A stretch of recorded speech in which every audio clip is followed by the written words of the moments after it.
Hello मित्रों, मारा kitchen में आप सबનું हार्दिक स्वागत करूँ छूँ। આજની આપણી રેસીપી છે પનીર લબાબદારની સબ્જી અને પનીર લબાબદારની સબ્જી સાથે મેં અહીંયા ગાર્લિક નાન સર્વ કર્યા છે। જો તમારે ગાર્લિક નાનની રેસીપી જોઈતી હોય તો તમે મારી ચેનલ ઉપર જોઈ શકો છો। ત્યાં મેં ગાર્લિક નાન, બટર નાન અને પ્લેન નાનની રેસીપી શેર કરેલી છે। એની લિંક હું તમને ડિસ્ક્રિપ્શન બોક્સમાં આપી દઈશ। અને આ સબ્જી ખાવામાં ખૂબ જ ટેસ્ટી લાગે છે। તમે આ એકવાર ઘરે જરૂરથી ટ્રાય કરજો અને આ રીતે ઘરે બનાવશો તો તમે હોટલની સબ્જી ખાવાનું ભૂલી જશો। તો વિડીયોને એન્ડ સુધી જરૂરથી જોજો જેથી કરીને તમને સ્ટેપ બાય સ્ટેપ રેસીપી ખબર પડી શકે। તો વિડીયો પસંદ આવે તો તમારા ફ્રેન્ડ્સ અને ફેમિલીમાં શેર કરવાનું ભૂલતા નહીં અને વિડીયોને એક લાઈક જરૂરથી આપજો જેથી કરીને તમારા માટે આવા અવનવા વિડીયો લાવવાનું અમારું પ્રોત્સાહન બન્યું રહે। તો ચાલો આપણે લબાબદારની સબ્જી બનાવવાની શરૂઆત કરી દઈએ। તો એના માટે કડાઈમાં આપણે 2 ચમચી તેલ લઈ લઈશું। હવે ત્યારબાદ તેમાં 1 તમાલપત્ર એડ કરી દઈશું, 1 તજનો ટુકડો અને 2 ઇલાયચી એડ કરી દઈશું। ત્યારબાદ 4 લવિંગ એડ કરી દઈશું। અહીંયા તમને ખડા મસાલા તમારા ટેસ્ટ પ્રમાણે વધારે કે ઓછા કરી શકો છો। અહીંયા હું 4 વ્યક્તિ માટે આ સબ્જી બનાવી રહી છું। હવે ત્યારબાદ 3 મીડિયમ સાઇઝની ડુંગળીને આ રીતે મોટી સાઇઝમાં કટકા કરીને લઈ લીધા છે અને 10 થી 12 લસણની કળી એડ કરી દઈશું, 2 લીલા મરચાં અને 1 ઇંચ આદુનો ટુકડો એડ કરી દઈશું। હવે અહીંયા મેં 3 મીડિયમ સાઇઝના ટમેટાને આ રીતે મોટા ટુકડામાં કટ કરી લીધા છે તો એ એડ કરી દઈશું। હવે આ બધું સરસ રીતે મિક્સ કરી દેવાનું છે।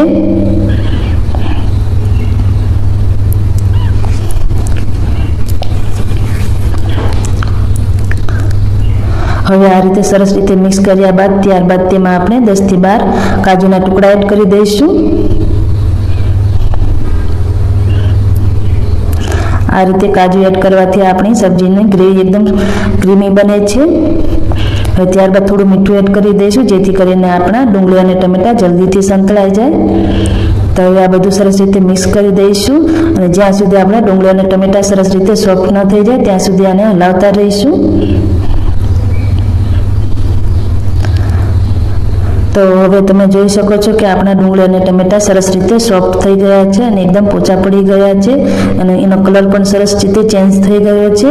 તો હવે એમાં થોડી હળદર એડ કરી દઈશું અને ત્યારબાદ લાલ મરચું પાવડર એડ કરીશું। અહીંયા મેં 2 ચમચી લાલ મરચું પાવડર લીધું છે। તમને જેટલું તીખું પસંદ હોય એ પ્રમાણે તમે વધારે કે ઓછું કરી શકો છો અને 1 ચમચી ધાણા જીરું પાવડર એડ કરી દઈશું। હવે આ બધું સરસ રીતે મિક્સ કરી દેવાનું છે।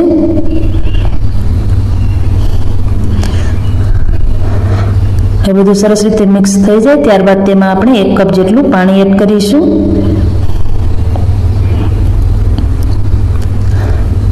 પાણી મિક્સ કર્યા બાદ આ બધું સરસ રીતે મિક્સ કર્યા બાદ આપણે એને ઢાંકણ ઢાંકીને 2 થી 3 મિનિટ માટે થવા દેવાનું છે જેથી કરીને આપણી બધી સામગ્રી સરસ રીતે પાણીમાં ચડી જાય। તો હવે ઢાંકણ ઢાંકીને અને આપણે 2 થી 3 મિનિટ માટે ધીમા ગેસ ઉપર થવા દઈશું। હવે 2 થી 3 મિનિટ બાદ તમે જોઈ શકો છો કે આપણા ડુંગળી, ટમેટા અને બધી સામગ્રી સરસ રીતે ચડી ગઈ છે અને પાણીનો ભાગ પણ થોડો બળી ગયો છે। તો હવે આ સામગ્રી ગેસ બંધ કરીને આપણે ઠરવા દઈશું અને ત્યારબાદ આને મિક્સર જારમાં પીસી લેવાનું છે। તો આ બધું સરસ રીતે ઠંડુ કરીને જ પીસવાનું છે અને ત્યારબાદ ગ્રેવીને આપણે સ્મૂથ પીસીને આપણે એને ગાળી લેવાની છે જેથી કરીને એના ઉપરના પાર્ટિકલ હોય મસાલાના એ બધા નીકળી જાય ગળણીમાં ગાળવાથી। તો હવે આપણે સબ્જીનો વઘાર કરી દઈશું। તો એના માટે કડાઈમાં 2 મોટી ચમચી તેલ લઈ લઈશું। તેલ ગરમ થઈ જાય ત્યારબાદ તેમાં આપણે અડધી ચમચી જીરું એડ કરીશું। જીરું થોડું ક્રેકલ થઈ જાય ત્યારબાદ આપણે એમાં પીસેલી ગ્રેવી એડ કરીશું। અહીંયા મેં ગ્રેવીને પીસીને સરસ રીતે ગાળી લીધી છે જેથી કરીને જેમાં ખડા મસાલા આપણે એડ કર્યા હતા એના જે મોટા મોટા પાર્ટિકલ્સ હોય એ ગરણીમાં રહી જાય। તો આ રીતે ગ્રેવી આપણે એકદમ સ્મૂથ બનીને તૈયાર થઈ જશે। તો આ પ્રોસેસ કરવી બિલકુલ સ્કીપ ના કરતા, આ પ્રોસેસ બિલકુલ જરૂરી છે જેથી કરીને આપણે એકદમ રેસ્ટોરન્ટ સ્ટાઇલ ગ્રેવી એકદમ સ્મૂથ બનીને તૈયાર થઈ જાય। તો તમે જોઈ શકો છો કે આપણે આ રીતે એકદમ સ્મૂથ ગ્રેવીને બનીને તૈયાર થઈ ગઈ છે।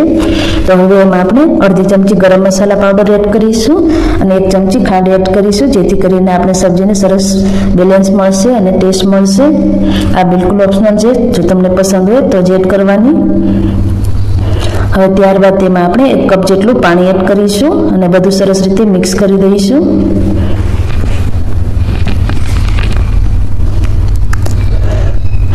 બધું સરસ રીતે મિક્સ કર્યા બાદ તમે જોઈ શકો છો કે આ રીતે આપણે ગ્રેવી રહી છે. તો હવે એને ઢાંકણ ઢાંકીને આપણે 5 મિનિટ માટે થવા દઈશું, જેથી કરીને સરસ રીતે આપણે ગ્રેવી ચડી જાય અને થોડું તેલ અલગ પડી જાય. હવે 5 મિનિટ બાદ તમે જોઈ શકો છો કે આપણી ગ્રેવી સરસ રીતે ચડી ગઈ છે અને થિકનેસ પણ આવી ગઈ છે અને થોડું ઓઇલ પણ અલગ પડવા લાગ્યું છે. તો અહીંયા આપણી આ રીતની ગ્રેવી બનીને તૈયાર થઈ જવી જોઈએ. તો એકદમ રેસ્ટોરન્ટ સ્ટાઇલ આપણી આ ગ્રેવી બનીને તૈયાર થઈ જાય છે. તો આ રીતની આપણી ગ્રેવી હોવી જોઈએ, એકદમ સ્મૂથ.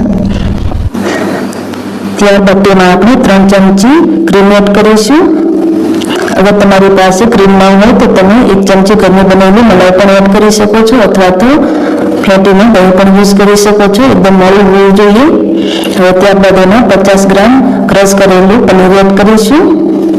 અહીંયા આ સબ્જીમાં ક્રશ કરેલું પનીર અને ટુકડામાં નાખેલું પનીર બંને એડ કરવામાં આવે છે. તો અહીંયા મેં 50 ગ્રામ ક્રશ કરેલું પનીર અને 100 ગ્રામ ટુકડામાં કટ કરેલું પનીર એડ કરી દઈશ. અહીંયા તમારે પનીરની રેસીપી જોઈએ હોય તો તમે મારી ચેનલ ઉપર જોઈ શકો છો. ત્યાં મેં હોમમેડ પનીરની રેસીપી શેર કરેલી છે. તો હવે આ બધું સરસ રીતે મિક્સ કરી દઈશું. અહીંયા આપણી સબ્જી સરસ રીતે મિક્સ થઈને તૈયાર થઈ ગઈ છે અને તમે જોઈ શકો છો કે સરસ કલર આવી ગયો છે. એકદમ રેસ્ટોરન્ટ સ્ટાઇલ આ શાક બને છે. તો તમે આ રીતે એકવાર ઘરે જરૂરથી ટ્રાય કરજો. હવે આપણે ઢાંકણ ઢાંકીને આને 1 મિનિટ માટે થવા દઈશું અને વધારે ચડવાની જરૂર નથી. તો હવે આપણું શાક બનીને બિલકુલ તૈયાર થઈ ગયું છે. તમે આ રેસીપી એકવાર ઘરે જરૂરથી ટ્રાય કરજો. તો તમે જોઈ શકો છો કે એકદમ રેસ્ટોરન્ટ સ્ટાઇલ પનીર લબાબદારનું શાક બનીને તૈયાર થઈ ગયું છે. તો ઉપરથી આપણે થોડું મીઠું એડ કરી દઈશું. આ પહેલાં પણ ડુંગળી ટમેટા સાંતળતી વખતે મીઠું એડ કર્યું હતું, એટલે ધ્યાનથી એડ કરવું. ત્યારબાદ એમાં આપણે કસૂરી મેથી એડ કરી દઈશું અને લીલા ધાણા એડ કરી દઈશું. તો હવે આપણું શાક એકદમ બનીને તૈયાર થઈ ગયું છે. તો ઉપરથી લીલા ધાણા એડ કરીને આપણે એને સર્વિંગ પ્લેટમાં લઈ લઈશું. હવે અહીંયા મેં આ શાકને ગાર્લિક નાન સાથે સર્વ કરી દીધું છે અને ઉપરથી એને ક્રીમ અને કસૂરી મેથી અને ધાણાથી ગાર્નિશ કરી લીધું છે. તો તમે આ સબ્જી સાથે ગાર્લિક નાન બનાવી શકો છો. એની રેસીપી તમે મારી ચેનલ ઉપર જોઈ શકો છો.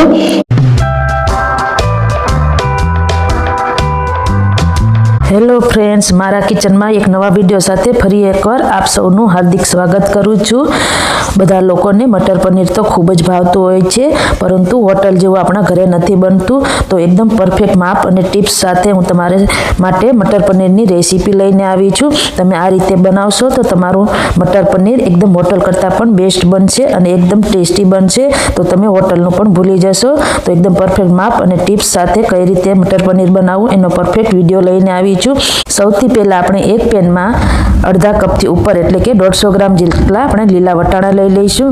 અહીંયા હું આ મટર પનીર 5 વ્યક્તિઓ માટે બનાવી રહી છું. તો આ બધું માપ એ પ્રમાણે લઈ રહી છું. તમારે જે રીતે બનાવવું હોય, જેટલા વ્યક્તિ માટે બનાવવું હોય એટલું તમે બનાવી શકો છો. ત્યારબાદ તેમાં આપણે 1 કપ જેટલું પાણી ઉમેરી દઈશું. અહીંયા આપણે આ વટાણાને 70 થી 80% જેટલા બફાઈ જાય ત્યાં સુધી બાફી લેવાના છે.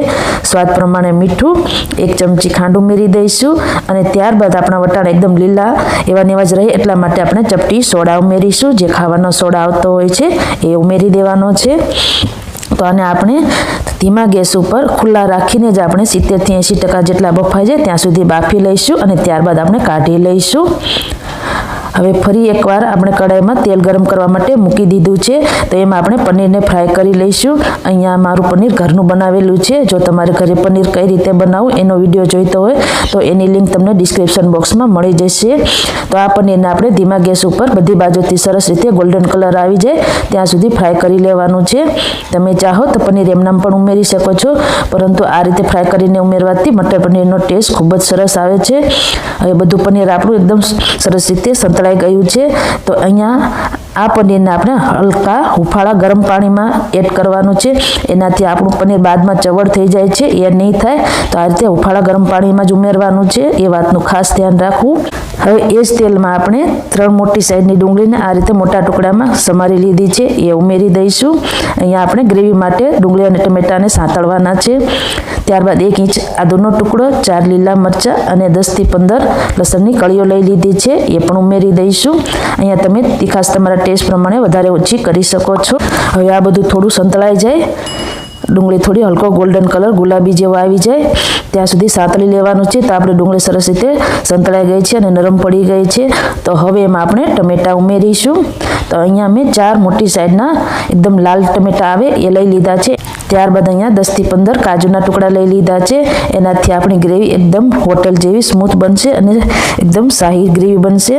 તો અહીંયા કાજુ જરૂરથી એડ કરવા.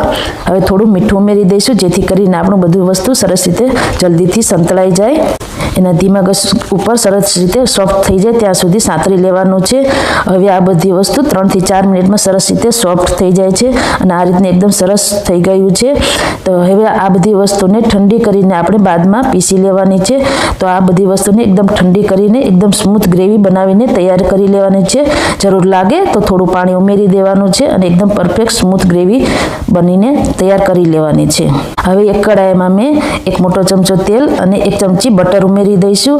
આ શાકનો વઘાર તમારે એકલા બટર અથવા એકલા તેલમાં કરવો હોય તો પણ કરી શકાય, પરંતુ અહીંયા મેં બંને વસ્તુનો ઉપયોગ કર્યો છે. બટર આપણું ઓગળી જાય ત્યારબાદ એમાં અડધી ચમચી જીરું અને થોડી હિંગ ઉમેરી દઈશું. ત્યારબાદ 2 સૂકા લાલ મરચાં અને તમાલપત્ર ઉમેરી દઈશું. તમે ચાહો તો અહીંયા ખાડા મસાલા પણ ઉમેરી શકો છો, પરંતુ બાદમાં તે મોઢામાં આવે છે તો એનો ટેસ્ટ સારો નથી લાગતો, એટલે અહીંયા હું એડ નહીં કરું. હવે અહીંયા થોડી હળદર, 1 ચમચી તીખું મરચું અને 1 ચમચી કાશ્મીરી લાલ મરચું પાવડર ઉમેરી દઈશું. અહીંયા મરચું અને હળદર ઉમેર્યા બાદ તરત જ આપણે મિક્સ કરીને ગ્રેવી ઉમેરી દેવાની છે, જેથી કરીને આપણા મસાલા બળી ન જાય. આ વાતનું ખાસ ધ્યાન રાખવાનું છે. મરચું ઉમેર્યા બાદ તરત જ આપણે ગ્રેવીને ઉમેરી દેવાની છે, જેથી કરીને મરચાં અને મસાલા આપણા બળી ન જાય. ગ્રેવી ઉમેર્યા બાદ સરસ રીતે મિક્સ કરી દઈશું અને મિક્સર જારમાં થોડું પાણી ઉમેરીને એ પાણી પણ આમાં મિક્સ કરી દઈશું. તો સરસ રીતે આ મસાલામાં આપણે ગ્રેવીને મિક્સ કરી લેવાની છે. આ બધું એકવાર મિક્સ કર્યા બાદ આપણે એકદમ તમે જોઈ શકો છો કે એકદમ સ્મૂથ ગ્રેવી આપણી બનીને તૈયાર થઈ છે. એકદમ સ્મૂથ રીતે પીસી લેવાની છે. હવે આને આપણે ઢાંકણ ઢાંકીને 3 થી 4 મિનિટ માટે તેલ ન છૂટું પડે ત્યાં સુધી સાંતળી લેવાની છે. તો એકદમ ધીમા ગેસ ઉપર આ પ્રોસેસ કરવાની છે. જરૂર પડે તો વચ્ચે વચ્ચે ચલાવતા રહેવાનું છે. તો આને આપણે 3 થી 4 કે 5 મિનિટ માટે થવા દઈશું. અહીંયા 4 મિનિટ જેટલો સમય થઈ ગયો છે. તો ઉપર સરસ રીતે ગ્રેવીમાંથી તેલ છૂટું પડવા લાગ્યું છે. તો એને આપણે એકવાર મિક્સ કરી દઈશું. સરસ રીતે મિક્સ થઈ જાય ત્યારબાદ એમાં આપણે 1 કપ જેટલું પાણી ઉમેરીશું. પાણી ઉમેરીને એકવાર મિક્સ કર્યા બાદ આપણે એમાં પનીર અને વટાણા ઉમેરવાના છે. તો આપણે પનીરના ટુકડાને પાણીમાં 10 મિનિટ માટે રહેવા દઈને કાઢી લેવાના હોય છે. તો એ પનીરના ટુકડા ઉમેરી દઈશું. ત્યારબાદ આપણે જે લીલા વટાણા બાફીને રાખ્યા હતા એ પણ ઉમેરી દઈશું. અહીંયા આપણે ખાંડ અને સોડાનો ઉપયોગ કર્યો હતો એટલે આપણા વટાણા એકદમ ગ્રીન જ રહે છે. તો આ પ્રોસેસ કરવાથી આપણા વટાણા એકદમ ગ્રીન દેખાય છે. એ વટાણા પણ ઉમેરી દીધા છે. તો આ બંને વસ્તુને સરસ રીતે ગ્રેવીમાં મિક્સ કરી દઈશું અને ફરીથી ઢાંકણ ઢાંકીને આને આપણે 4 થી 5 મિનિટ માટે થવા દઈશું. એકદમ ધીમા ગેસ ઉપર વચ્ચે વચ્ચે ચલાવતા રહીશું અને 4 થી 5 મિનિટમાં ગ્રેવીમાંથી સરસ રીતે તેલ છૂટું પડવા લાગશે. હવે અહીંયા 5 મિનિટ જેટલો સમય થઈ ગયો છે. ગ્રેવીમાંથી સરસ રીતે તેલ છૂટું પડવા લાગ્યું છે. તો તમે જોઈ શકો છો એકદમ ટેસ્ટી આપણું આ મટર પનીરનું શાક દેખાઈ રહ્યું છે. તો હવે આગળની પ્રોસેસ જોઈ લઈએ. હવે અહીંયા મેં 3 ચમચી મલાઈને થોડા પાણી સાથે સરસ રીતે એકદમ સ્મૂથ બનાવીને તૈયાર કરી લીધી છે. અહીંયા આ શાકમાં આ રીતે મલાઈ ઉમેરવાથી સરસ આપણો શાકનો ટેસ્ટ આવે છે. મલાઈ ઉમેર્યા બાદ આપણે એને સરસ રીતે મિક્સ કરી દઈશું. મલાઈ ઉમેરવાથી આપણી ગ્રેવી એકદમ રીચ બને છે અને ક્રીમી બને છે. તો મલાઈ જરૂરથી એડ કરવી. તમે ચાહો તો ક્રીમ પણ ઉમેરી શકો છો. સરસ રીતે મિક્સ કર્યા બાદ એમાં આપણે અડધી ચમચી ગરમ મસાલા પાવડર, 1 ચમચી કિચન કિંગ મસાલો અને 1 ચમચી ધાણા જીરું પાવડર ઉમેરી દઈશું. અને ત્યારબાદ 2 ચમચી કસૂરી મેથીને તવા ઉપર હલકી ગરમ કરીને શેકી લેવાની છે. એને સરસ રીતે મસળીને ઉમેરી દઈશું. તો અહીંયા 2 ચમચી જેટલી કસૂરી મેથી લઈ લીધી છે. આનો ટેસ્ટ મટર પનીરમાં ખૂબ જ સરસ આવે છે. તો આ બધી વસ્તુને સરસ રીતે મિક્સ કરી દઈશું. હવે સરસ રીતે મિક્સ કર્યા બાદ એમાં આપણે થોડું મીઠું ઉમેરી દઈશું. ડુંગળી ટમેટા સાતળતી વખતે પણ આપણે મીઠું ઉમેર્યું હતું એટલે ધ્યાનથી એડ કરવું. તો અહીંયા થોડુંક જ મીઠું ઉમેરવાનું છે. ફરીથી ઢાંકણ ઢાંકીને આ શાકને હવે આપણે 2 મિનિટ માટે થવા દઈશું. વધારે હવે આપણે શાકને ચેડવવાની જરૂર નથી. તો 2 જ મિનિટમાં આપણું શાક બનીને તૈયાર થઈ જશે. હવે આ શાકમાંથી સરસ રીતે તેલ છૂટું પડી ગયું છે અને એકદમ આપણું શાક બનીને તૈયાર થઈ ગયું છે. તમે જોઈ શકો છો કે એકદમ ટેસ્ટી લાગી રહ્યું છે. તો એકદમ સુપર ટેસ્ટી આપણું આ મટર પનીરનું શાક બનીને તૈયાર થઈ ગયું છે અને ગ્રેવી પણ આપણે એકદમ સરસ બની છે, હોટલ કરતાં પણ બેસ્ટ. તો ઉપરથી આપણે લીલા ધાણા ઉમેરી દઈશું અને આ શાકને આપણે સર્વિંગ પ્લેટમાં લઈ લઈશું. આ શાકને તમે રોટલી કે પરાઠા કે નાન સાથે સર્વ કરી શકો છો. તો અહીંયા આપણું આ શાક બનીને તૈયાર થઈ ગયું છે. એકદમ હોટલ જેવું રેસ્ટોરન્ટ સ્ટાઇલ મેથી મટર પનીરનું શાક બનાવવા માટે એક બાઉલમાં આપણે પાણી ગરમ કરી લીધું છે. એમાં આપણે 100 ગ્રામ લીલા વટાણાને 80% જેટલા બફાઈ જાય ત્યાં સુધી બાફી લેવાના છે. આ શાક હું 3 થી 4 વ્યક્તિઓ માટે બનાવી રહી છું. એ માપથી બધું માપ લીધું છે. એક પેનમાં 1 ચમચી તેલ લઈને 100 ગ્રામ જેટલી લીલી મેથીને એટલે કે 1 કપ જેટલી લીલી મેથીને આપણે સાતળી લઈશું. સરસ રીતે સંતળાઈ જાય ત્યારબાદ કાઢી લઈશું અને એ જ પેનમાં 2 ચમચી તેલ મૂકીને 3 મીડિયમ સાઇઝની ડુંગળી, 2 લીલા મરચાં, 1 ઇંચ આદુનો ટુકડો અને 7 થી 8 લસણની કળીને સરસ રીતે સાતળી લઈશું. ડુંગળી ગુલાબી કલરની થઈ જાય ત્યારબાદ તેમાં મોટા ટુકડામાં સમારેલા 2 ટમેટાં ઉમેરી દઈશું. એને પણ સરસ રીતે મિક્સ કરી દઈશું અને અહીંયા 15 થી 20 કાજુના ટુકડા લઈ લીધા છે, જેનાથી આપણી ગ્રેવીનો ટેસ્ટ એકદમ રેસ્ટોરન્ટ સ્ટાઇલ આવશે અને એકદમ ક્રીમી ટેક્સચરવાળી આપણી ગ્રેવી બનશે. આ બધું સરસ રીતે સંતળાઈ જાય ત્યારબાદ ઠંડી કરીને આપણે આની ગ્રેવી તૈયાર કરી લેવાની છે. હવે જે કડાઈમાં શાક વઘારવાનું હોય એમાં તેલ ગરમ કરીને આપણે 100 ગ્રામ જેટલા પનીરને બધી બાજુથી સરસ રીતે ગોલ્ડન કલરના ફ્રાય કરી લઈશું. અહીંયા મેં હોમમેડ પનીર લીધું છે. એની રેસીપી જોઈતી હોય તો તમને ડિસ્ક્રિપ્શન બોક્સમાં મળી જશે. પનીર આપણું ફ્રાય થઈ ગયું છે તો એ તેલમાં અડધી ચમચી જીરું ઉમેરી દઈશું અને જે ગ્રેવી આપણે તૈયાર કરી છે એ પણ ઉમેરી દઈશું. ગ્રેવીને સરસ રીતે તેલમાં મિક્સ કરી દઈશું અને ઢાંકણ ઢાંકીને આપણે એને 3 થી 4 મિનિટ માટે થવા દઈશું. ગેસની આંચ અહીંયા આપણે એકદમ ધીમી રાખવાની છે. 3 થી 4 મિનિટ બાદ સરસ રીતે તેલ ઉપર આવવા લાગ્યું છે. તો હવે એમાં આપણે મસાલા મિક્સ કરી દઈશું. તો સૌથી પહેલાં થોડી હળદર પાવડર, લાલ મરચું પાવડર, ધાણા જીરું પાવડર અને ગરમ મસાલા પાવડર પણ ઉમેરી દઈશું. તમારા ટેસ્ટ પ્રમાણે તમે બધા મસાલા વધારે ઓછા કરી શકો છો. હવે મસાલાને સરસ રીતે ગ્રેવીમાં મિક્સ કરી દઈશું. મસાલા સરસ રીતે ગ્રેવીમાં મિક્સ થઈ જાય ત્યારબાદ જે આપણે બાફેલા વટાણા હતા એ પણ ઉમેરી દઈશું અને સાથે સાથે જે સાતળેલી મેથી રાખી છે એ પણ ઉમેરી દેવાની છે. બંને વસ્તુને સરસ રીતે ગ્રેવીમાં મિક્સ કરી દઈશું. સરસ રીતે મિક્સ કર્યા બાદ એમાં આપણે 1/4 કપ જેટલું પાણી ઉમેરીશું, જેથી કરીને આપણા જે વટાણા છે એ સરસ રીતે ચડી જાય અને ગ્રેવી પણ સરસ રીતે શાકમાં સરસ રીતે મિક્સ થઈ જાય અને ચડી જાય. તો પાણી ઉમેર્યા બાદ આપણે સરસ રીતે ઢાંકણ ઢાંકીને એને આપણે ફરીથી થવા દેવાનું છે. તો આપણે જે પનીર ફ્રાય કર્યું હતું એ પણ ઉમેરી દઈશું અને સરસ રીતે મિક્સ કરી દઈશું. ફરીથી ઢાંકણ ઢાંકીને એને આપણે માત્ર 2 મિનિટ માટે થવા દઈશું. 2 જ મિનિટમાં આપણું આ શાક બનીને તૈયાર થઈ ગયું છે. સરસ રીતે તેલ પણ છૂટું પડી ગયું છે. હવે આપણું આ શાક બનીને તૈયાર થઈ ગયું છે. તો છેલ્લે આપણે એમના સ્વાદ અનુસાર મીઠું ઉમેરી દઈશું અને લીલા ધાણા ઉમેરી દઈશું. છેલ્લે મીઠું ઉમેરવાથી આપણને શાકમાં મીઠું ઉમેરવાનો અંદાજ આવે છે, એટલા માટે મીઠું હંમેશા એન્ડમાં એડ કરવું. તો એકદમ ટેસ્ટી આપણું આ શાક બનીને તૈયાર થઈ ગયું છે. વિડીયો તમને કેવો લાગ્યો એ કમેન્ટ બોક્સમાં જણાવવાનું ભૂલતા નહીં અને પસંદ આવ્યો હોય તો ચેનલને સબસ્ક્રાઈબ કરી શેર કરવાનું ભૂલતા નહીં. હોટલ કરતાં પણ ટેસ્ટી પંજાબી ખાવાનું ઘરે મળી જાય તો મજા જ પડી જાય. તો આજે હું આપ સૌની માટે પંજાબી થાળીની રેસીપી લઈને આવી છું. એકદમ હોટલ કરતાં પણ ટેસ્ટી હાંડી પનીર બનાવીશું અને સાથે સાથે જ આપણે ઘઉંના લોટમાંથી બનતા ગાર્લિક નાન બનાવીશું અને લચ્છા પ્યાજ પણ બનાવીશું. તો જય શ્રી કૃષ્ણ મિત્રો, મારા કિચનમાં ફરી એકવાર આપ સૌનું હાર્દિક સ્વાગત કરું છું. તમે જોઈ શકો છો કે આપણું હાંડી પનીર એકદમ ટેસ્ટી બન્યું છે. હોટલ કરતાં પણ ટેસ્ટી તમે ઘરે આસાનીથી બનાવી શકો છો. બનાવતા બિલકુલ વાર નથી લાગતી, એકદમ સરળ રેસીપી છે. અને સાથે સાથે જ આપણે તવા ઉપર ગાર્લિક નાન પણ બનાવીશું, એ પણ એકદમ હેલ્ધી રીતે, કારણ કે આપણે આ ઘઉંના લોટમાંથી બનાવીશું. તો ચાલો વિડીયો બનાવવાની શરૂઆત કરી દઈએ. તો સૌથી પહેલાં આપણે નાન માટે લોટ તૈયાર કરી લેવાનો છે. તો એના માટે તમારે કોઈ પણ એક કપ કે વાટકી સેટ કરી લેવાની છે. તો અહીંયા હું કપના માપથી 2 કપ લોટ લઈ લઈશ. તમે વાટકીના માપ લીધો હોય તો 2 વાટકી લોટ લઈ લેવાનો છે. ત્યારબાદ અહીંયા આપણે વચ્ચે ખાડો કરી લઈશું અને 1/4 કપ જેટલું દહીં લઈ લઈશું. અહીંયા મેં હલકું ખાટું લીધું છે, વધારે પડતું ખાટું નથી લેવાનું, હલકું ખાટું હોય એવું લેવાનું છે. ત્યારબાદ અહીંયા મેં 1 ચમચી ખાંડ લીધી છે. ખાંડથી આપણા નાનનો કલર ખૂબ જ સરસ આવે છે.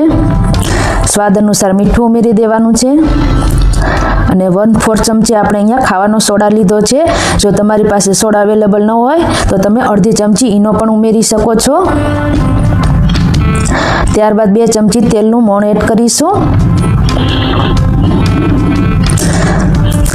આ બધું સરસ રીતે મિક્સ કરી દઈશું. હવે અહીંયા મેં 1 કપ જેટલું પાણી લઈ લીધું છે. તો જરૂર લાગે એટલું પાણી ઉમેરતા જઈશું અને આપણે આનો લોટ તૈયાર કરી લેવાનો છે. તો અત્યારે મેં 1 કપ જેટલું પાણી લીધું છે. આનો આપણે હલકો ઢીલો હોય, વધારે પડતો ઢીલો નહીં, પરંતુ પરાઠા જેવો આપણે લોટ તૈયાર કરી લેવાનો છે. થોડું થોડું પાણી ઉમેરતા જવાનું છે, જરૂર લાગે એટલું ઉમેરતા જવાનું છે. તો અહીંયા મેં આ રીતનો લોટ બનાવીને તૈયાર કરી લીધો છે. તો એને આપણે 1 ચમચી તેલની મદદથી મસળી લઈશું. આ લોટને તમારે અડધી કલાક માટે રેસ્ટ આપવાનો છે, વધારે વાર રાખવાની પણ જરૂર નથી પડતી. જ્યારે તમારે પંજાબી શાક ખાવાનું મન થાય ત્યારે તમે ઇન્સ્ટન્ટ આ ગાર્લિક નાન બનાવીને તૈયાર કરી શકો છો. તો આને આપણે ઢાંકીને અડધી કલાક માટે રહેવા દઈશું. ત્યાં સુધી આપણે શાક જોઈ લઈશું. તો અહીંયા 1 કપ પાણીમાંથી આ રીતનું 1/4 કપ પાણી મેં વાપર્યું છે. હવે આ લોટને આપણે સાઈડમાં રહેવા દઈશું અને શાકનો આગળની પ્રોસેસ જોઈ લઈએ. તો એક પેનમાં 2 મોટી ચમચી તેલ ગરમ કરી લીધું છે. તો અહીંયા મેં 2 મોટી સાઈઝની ડુંગળીને આ રીતે મોટા ટુકડામાં કાપી લીધી છે. તો અહીંયા આપણે શાકની ગ્રેવી માટે આ પ્રોસેસ કરીએ છીએ. એના માટે 2 ડુંગળી લઈ લીધી છે, 2 લીલા મરચાં, 1 ઇંચ આદુનો ટુકડો લઈ લઈશું અને 10 થી 12 લસણની કળી ઉમેરી દેવાની છે. તમે આ ગ્રેવી માટે પંજાબી ગ્રેવી કોઈ પણ શાક બનાવવા માટે ઉપયોગ કરી શકો છો. તો આ ગ્રેવી પંજાબી ગ્રેવીના કોઈ પણ શાક તમે બનાવવા માંગતા હોય તો આ ગ્રેવીનો ઉપયોગ કરશો તો તમારા બધા શાક એકદમ ટેસ્ટી બનશે. તો ડુંગળી આપણી ગુલાબી થઈ ગઈ છે. તો એમાં એક આપણે ટમેટું ઉમેરી દઈશું અને 15 જેટલા કાજુ ઉમેરી દઈશું. આનાથી આપણી ગ્રેવીનો જે રીચ કલર આવશે, રીચ ટેસ્ટ આવશે, એકદમ હોટલ જેવો. આ બધું સરસ રીતે સંતળાઈ જાય 2 મિનિટ માટે. ત્યારબાદ અડધી ચમચી હળદર પાવડર અને 1 ચમચી લાલ મરચું પાવડર ઉમેરી દઈશું. આ બધું સરસ રીતે ચડી જાય અને કાજુ પણ ચડી જાય એટલા માટે આપણે અડધો કપ જેટલું પાણી ઉમેરી દઈશું. એકવાર હલાવીને આપણે ઢાંકણ ઢાંકીને આને આપણે 3 થી 4 મિનિટ માટે થવા દઈશું ધીમા ગેસ ઉપર. તો ઢાંકણ ઢાંકી દઈશું. હવે અહીંયા 3 થી 4 મિનિટ જેટલો સમય થઈ ગયો છે. તો આપણા બધા શાકભાજી સરસ રીતે ડુંગળી અને ટમેટા ચડી ગયા છે અને પાણી સરસ રીતે બળી ગયું છે. તો હવે આ મિશ્રણને આપણે ઠંડુ કરીને આની ગ્રેવી પીસી લેવાની છે. તો એકદમ ઠંડુ થઈ જાય ત્યારબાદ આપણે આને મિક્સર જારમાં પીસી લઈશું. તો હવે આપણે શાકનો વઘાર જોઈ લઈએ. તો હાંડી પનીર છે તો એટલા માટે હાંડીમાં આપણે 2 ચમચી ઘી લઈ લઈશું. તમે ચાહો તો અડધું ઘી અને અડધું તેલ પણ લઈ શકો છો. ઘી ગરમ થઈ જાય ત્યારબાદ અડધી ચમચી જીરું અને થોડી હિંગ ઉમેરી દેવાની છે. 1 ચમચી ક્રશ કરેલું લસણ ઉમેરીશું અને અડધી ચમચી જેટલું ક્રશ કરેલું આદું ઉમેરી દેવાનું છે. આ બંને વસ્તુને આપણે 1 મિનિટ માટે સાંતળી લઈશું. ત્યારબાદ 2 મીડિયમ સાઇઝની ડુંગળીને આ રીતે લાંબી ચિપ્સમાં કાપી લીધી છે તો એ ઉમેરી દેવાની છે. હવે અહીંયા મેં 1 કેપ્સિકમને આ રીતે લાંબી ચિપ્સમાં કાપી લીધું છે તો એ પણ ઉમેરી દઈશું. આ બંને વસ્તુને મિક્સ કરીને આપણે 1 મિનિટ માટે ચડવા દઈશું જ્યાં સુધી થોડા સોફ્ટ ન થઈ જાય. ડુંગળી અને કેપ્સિકમ સોફ્ટ થઈ જાય ત્યારબાદ 1 ટમેટાને પણ આ રીતે ચિપ્સમાં કાપી લીધું છે તો એ ઉમેરી દઈશું. હવે અહીંયા જે આપણે ગ્રેવી પીસીને તૈયાર કરી છે તો એ આ રીતની બની ગઈ છે. આ ગ્રેવીની મદદથી તમે કોઈ પણ પંજાબી શાક બનાવી શકો છો. તો એ ગ્રેવીને આપણે શાકમાં ઉમેરી દઈશું. ગ્રેવીને આપણે ડુંગળી ટમેટામાં મિક્સ કરી દઈશું. હવે એમાં અડધી ચમચી હળદર પાવડર, 1 ચમચી કાશ્મીરી મરચું, એનાથી આપણા શાકનો કલર ખૂબ જ સરસ આવશે. 1 ચમચી ધાણા જીરું પાવડર અને અડધી ચમચી ગરમ મસાલા પાવડર ઉમેરી દેવાનો છે. આ બધા મસાલાને ગ્રેવીમાં મિક્સ કરી દેવાના છે. હવે આને ઢાંકણ ઢાંકીને આપણે 2 મિનિટ માટે થવા દઈશું. સરસ રીતે ઉપર તેલ છૂટું પડવા લાગ્યું છે. એકવાર હલાવી લઈશું. હવે એમાં આપણે 3 ચમચી દહીં ઉમેરીશું. અહીંયા મેં એકદમ મોળું દહીં લીધું છે. અહીંયા તમે દહીંની જગ્યાએ ક્રીમ અથવા મલાઈનો પણ ઉપયોગ કરી શકો છો, પરંતુ દહીં ઉમેરવાથી આ શાકનો ટેસ્ટ ખૂબ જ સરસ આવે છે. દહીંને સરસ રીતે મિક્સ કરી દીધું છે. અહીંયા મેં 2 ઝીણી લીલી મરચી આવે છે એ લઈ લીધી છે, એને કાપા કરી દેવાના છે, એ પણ આપણે ગ્રેવીમાં ઉમેરી દેવાની છે. 100 ગ્રામ પનીરના ટુકડા લઈ લઈશું. પનીર તમારા ટેસ્ટ પ્રમાણે વધારે ઓછું કરી શકો છો. હવે આ બધા શાકના માપનું આપણે મીઠું ઉમેરી દઈશું.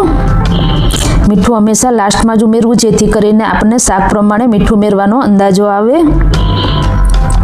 બધું એકવાર મિક્સ કરી દેવાનું છે. હવે અહીંયા અડધો કપ પાણી લઈ લીધું છે.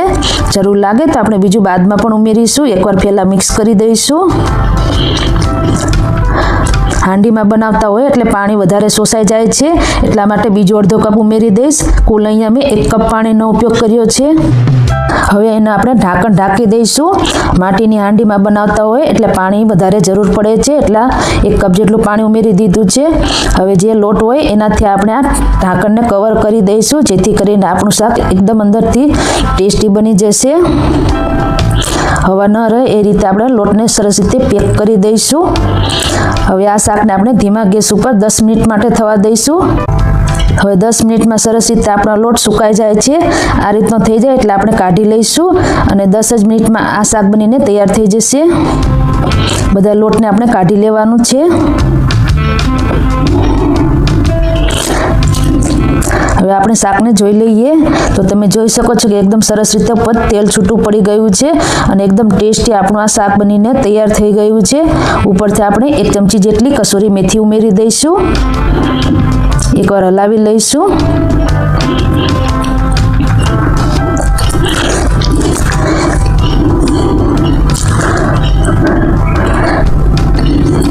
હવે ધીમા ગેસ ઉપર આપણે એને માત્ર 2 મિનિટ માટે થવા દઈશું. એકદમ ઉપરથી તેલ સરસ રીતે છૂટું પડી જાય છે. તો તમને હું દેખાડવા માટે આ રીતે સ્ટીલનો ચમચો વાપરું છું, પરંતુ તમારે માટીની હાંડીમાં કોઈ દિવસ સ્ટીલનો ચમચો નથી વાપરવાનો. ખાલી માત્ર દેખાવા માટે જ મેં આ ઉપયોગ કર્યો છે. તો હવે આપણે ફ્રેશ લીલા ધાણાથી ગાર્નિશ કરી લઈશું. હવે આપણે લચ્છા પ્યાજની રેસીપી જોઈ લઈએ. તો એના માટે 3 મીડિયમ સાઇઝની ડુંગળીને આ રીતે રીંગમાં કાપી લીધી છે. તો એક બાઉલમાં લઈ લઈશું. થોડું કાશ્મીરી મરચું પાવડર ઉમેરી દઈશું. આ કલર માટે જ વાપરવાનું હોય છે. ત્યારબાદ સ્વાદ અનુસાર મીઠું ઉમેરી દઈશું. અડધા લીંબુનો રસ ઉમેરી દેવાનો છે. થોડોક ચાટ મસાલો ઉમેરીશું. છેલ્લે આપણે ફ્રેશ લીલા ધાણા ઉમેરી દઈશું. હવે આ બધું સરસ રીતે મિક્સ કરી દેવાનું છે. જરૂર લાગે તો મરચું થોડું બાદમાં ઉમેરી દઈશું. તો અહીંયા મેં થોડું કાશ્મીરી મરચું બીજું ઉમેર્યું છે. તો એકદમ આપણું ટેસ્ટી લચ્છા પ્યાજ બનીને તૈયાર થઈ ગયા છે. તો હવે આપણે નાનનો લોટ જોઈ લઈએ. તો શાક બનાવતા મને અડધી કલાક જેટલો સમય લાગ્યો હતો. તો આ રીતે લોટ આપણો બનીને તૈયાર થઈ ગયો છે. સરસ આથો આવી ગયો છે અને આ રીતે અંદર જાળી પડે છે. એનો મતલબ કે આપણા નાન એકદમ સરસ સોફ્ટ બનશે. લોટને એકવાર મસળી લઈશું. હવે એનો આપણે લોહો તૈયાર કરી લઈશું. તમારે જે સાઈઝના નાન બનાવવા હોય એ પ્રમાણે તમે લઈ શકો છો. હવે એને આપણે લંબગોળ શેપમાં વણી લઈશું. કોરા લોટની મદદથી આપણે વણી લેવાનું છે. અહીંયા હું ગાર્લિક નાન બનાવવા જઈ રહી છું. તમારે નોર્મલ તંદૂરી રોટી બનાવવી હોય તો એ પણ બનાવી શકો છો. ઉપર આપણે કાળા તલ ઉમેરી દઈશું. જો તમારી પાસે કલોંજી અવેલેબલ હોય તો એ પણ ઉમેરી શકો છો તમે. ત્યારબાદ ક્રશ કરેલું લસણ ઉમેરીશું. ઉપરથી ફ્રેશ લીલા ધાણા ઉમેરી દઈશું થોડા. અને ફરીથી વેલણની મદદથી આપણે થોડું ચલાવી લઈશું, જેથી કરીને આ બધી વસ્તુ સરસ રીતે ચોંટી જાય. તો આપણું આ નાન બનીને તૈયાર થઈ ગયું છે. તો આ નાન બનાવવા માટે હંમેશા લોખંડના તવાનો જ ઉપયોગ કરવાનો છે. તો અહીંયા મેં તવો ગરમ કરવા માટે મૂકી દીધો છે. સરસ રીતે ગરમ થઈ જાય ત્યારબાદ આપણે એમાં નાન ઉમેરીશું. તો નાનને આપણે હાથમાં લઈ લઈશું અને બીજી સાઈડ આપણે પાણીવાળો હાથ કરીને નાનને સરસ રીતે પાણીવાળો કરી દેવાનો છે, જેથી કરીને આપણી નાન સરસ રીતે તવા સાથે ચોંટી જાય. આ પ્રોસેસ કરશો તો જ તમારી નાન તવા સાથે ચોંટશે અને એકદમ ફૂલેલી જે રીતે હોટલમાં મળતી હોય છે એ રીતે આપણે નાન બનીને તૈયાર થઈ જશે. નીચેથી એકદમ ક્રિસ્પી બનશે. તવો ગરમ થઈ જાય એટલે નાન ઉમેરી દઈશું. તો અહીંયા આપણે શરૂઆતમાં હાઈ ગેસ રાખશું, જેથી કરીને આપણા નાનમાં સરસ રીતે આ રીતે બબલ બનવા લાગશે. તમે જોઈ શકો છો જે રીતે હોટલમાં આ રીતે બબલવાળી નાન મળતી હોય છે એવા જ આપણે આ નાનમાં સરસ રીતે બબલ બનવા લાગશે. હવે આપણે તવો પલટાવીને આપણે ધીમાથી મીડિયમ ગેસ ઉપર આ નાનને પલટાવીને શેકતા જઈશું. બધી બાજુથી તવો સરસ રીતે ફેરવતા જવાનું છે, જેથી કરીને બધી બાજુથી નાન આપણી ક્રિસ્પી થઈ જાય અને ઉપરથી સરસ કલર આવી જાય છે. તો અહીંયા આપણી ટેસ્ટી નાન બનીને તૈયાર થઈ ગઈ છે. તો હવે એને આપણે તવીથાની મદદથી ઉખાડી લઈશું. અને નીચેની સાઈડ પણ તમે જોઈ શકો છો કે જે રીતે હોટલમાં મળતી હોય છે એ જ રીતની ડિઝાઇન બને છે. તો એકદમ ટેસ્ટી આપણી ગાર્લિક નાન બનીને તૈયાર થઈ ગઈ છે. ઉપરથી આપણે ઘી લગાડી દઈશું. તમે ચાહો તો બટર પણ લગાડી શકો છો. આ હાંડી પનીર સાથે આ ગાર્લિક નાન ખાવાની ખૂબ જ મજા પડે છે. દેખાવમાં જેટલી સુંદર લાગે છે એટલી જ ખાવામાં ટેસ્ટી બને છે. તો આ રીતે તમે ઘઉંના લોટની નાન પણ ઘરે જરૂરથી ટ્રાય કરજો. તો હવે આપણે શાકને સર્વ કરી લઈએ. તો અહીંયા મેં આ રીતે એક નાની પ્લેટમાં કાઢી લીધું છે. તો એ મૂકી દઈશું અને સાથે સાથે જ આપણે જે નાન તૈયાર કરી છે એ પણ લઈ લઈશું. હોટલમાં તો મેંદાની બનાવતા હોય છે, પરંતુ તમે ઘરે ઘઉંના લોટની આસાનીથી બનાવીને તૈયાર કરી શકો છો. અહીંયા લચ્છા પ્યાજ મેં થોડી વાર પહેલાં બનાવીને રાખ્યા હતા, એટલે થોડા ઢીલા થઈ ગયા છે. વિડીયો બનાવવામાં વાર લાગે છે એટલા માટે થોડા ઢીલા પડી જાય છે. જ્યારે તમારે જમવા બેસવું હોય ત્યારે જ તમારે બનાવવાનું છે લચ્છા પ્યાજ. થોડી છાશ મૂકી દઈશું અને છાશનો મસાલો ઉપરથી સ્પ્રિંકલ કરી દઈશું અને સાથે સાથે જ પાપડ પણ મૂકી દીધો છે. તો એકદમ ટેસ્ટી આપણું આ પંજાબી શાકની થાળી બનીને તૈયાર થઈ ગઈ છે. હાંડી પનીર, ઘઉંના લોટની ગાર્લિક નાન, લચ્છા પ્યાજ અને છાશ અને પાપડ સર્વ કરી લીધા છે. તો તમને આ મારી હાંડી પનીરની રેસીપી કેવી લાગી એ કમેન્ટ બોક્સમાં જરૂરથી જણાવજો અને પસંદ આવી હોય તો તમારા ફ્રેન્ડ્સ અને ફેમિલી ગ્રુપમાં શેર કરજો. આવા નવા વિડીયો જોવા માટે ચેનલને સબસ્ક્રાઈબ કરી લેજો, જેથી કરીને મારા નવા વિડીયોની જાણકારી તમને તરત મળી જાય. ફરી મળીશું આવા જ નવા વિડીયો સાથે. ત્યાં સુધી આવજો.